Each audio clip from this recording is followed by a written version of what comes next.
Mr.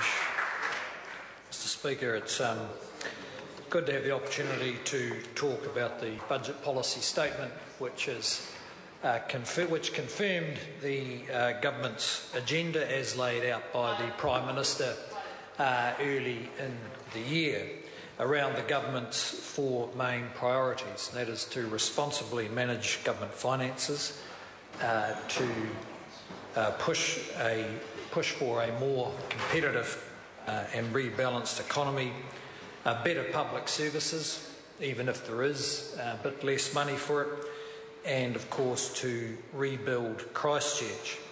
And the budget policy statement confirms that, consistent with policies put in place in the government's first term of office, we're essentially on track, which is not a bad effort given the global uncertainty which continues.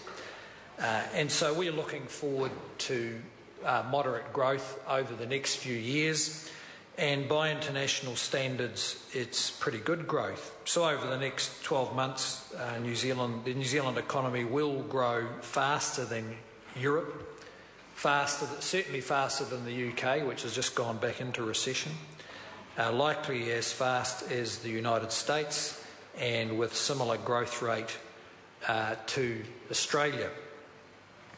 So that's what that amounts to, is the creation of more jobs.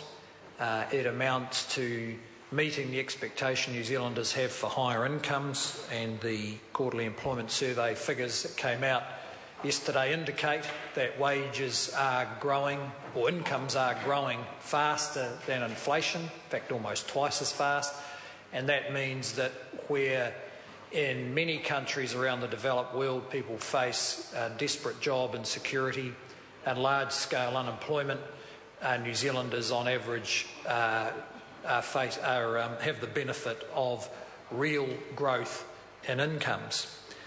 And much of the government policy is focused on supporting those who can ensure that growth in jobs and incomes.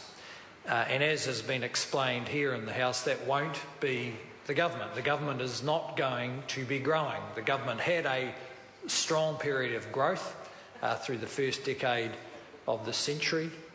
Its spending grew dramatically, but that turned out to be unsustainable, particularly in the light of both the New Zealand recession and then the global recession. And growth in the future won't come from borrowing more or more government spending. In fact, the world is not going to lend us the money to keep pretending we're getting wealthier by running up a larger overdraft. That's right. Either privately or publicly. So New Zealand households do have very high levels of debt. They have got the message that debt has stopped rising and is now falling for the first time in 20 or 30 years. So growth in the future will have to come from different sources.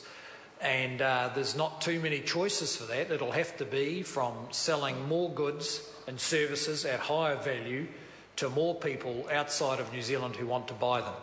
It is about as simple as that. And so government policy is focused on helping businesses and people who provide employment to make the decision to invest a bit more, take the risks that go with that, and employ another person, therefore creating another job and helping them with the value of their goods and services so that they can afford to pay higher wages. Unlike the opposition and most of New Zealand, we know that you don't get higher incomes by wishing for it. You have to get it from real economic value and employees getting their share of that increase in real economic value.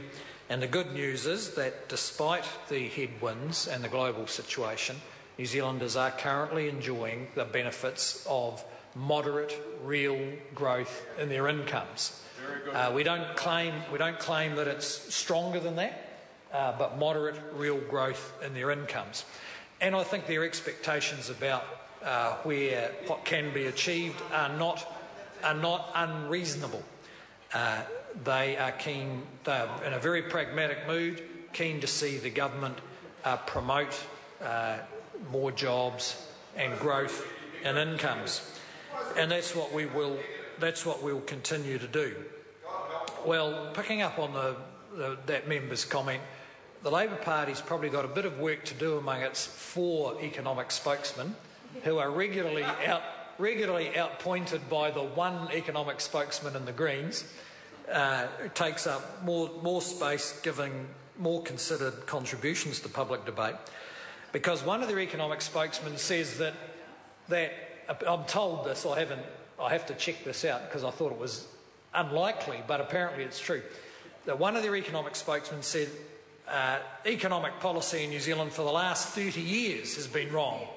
So that means we're going back to the 70s? I think late 1970s? Muldoon was the last Muldoon, one. back, yeah, well, maybe that's where they're going to go, because if it was all a mistake for the last 30 years, you've got to go right back to before that. Maybe it was Tizard. And no doubt there are elements of the Labor Party leadership race where that resonates. And I guess we'll find out. It's a bit unfortunate that the other spokespeople are advocating those tragically wrong economic policies that were put up in the last 30 years. The R&D tax credit, I think, is the one. And that's got them dancing in the streets. The R&D tax credit. 27%. Mr. Speaker. Well, what the bit that Labor haven't learned, and this is directly relevant to the budget policy statement, that saying you're committed to skills and innovation is one thing, saying you've spent lots of money on it is another thing, but neither of those mean it actually made any difference. What about the wasted? And the Minister here on the front bench here indicated that with the response today to questions about trade training and qualifications in prison. So Labor are committed, I'm sure, to rehabilitating prisoners, but they didn't do a thing about it except drive up the prison population. There was no cohesive sense of what they were trying to do about qualifications for prisoners, let alone for the broader public. I mean, for the broader public, they just threw lots of money at it, including at the people who had died, the people who had long since left the trades, the phantom applicants who never showed up for any trade training, but there was 150,000 places or something, most of it exposed as meaningless spending lots of money that wasn't working. One of the jobs this government has committed itself to has been undoing a lot of that damage, particularly across our public services, restoring a sense that a motivated public service can actually make a difference to the way the world is, not just talk about it. Well, and that's another, I mean, the Labor Party get this stuff all out of proportion. New Zealanders actually want better health services, a safer community and decent education, and actually they're not obsessed with that member's gossipy little Wellington circuit. The Beltway. And Mr. Beltway himself, the next leader of the Labor Party. When they're finishing with Mr. Shearer, they're going to have Mr. Beltway. And that won't work. That won't work either. And Mr. Cunliffe is waiting, because he knows he can afford to see off Mr. Shearer and Mr. Beltway, because Mr. Beltway won't get any more resonance than Mr. Shearer, and then it'll be Mr. Cunliffe's team.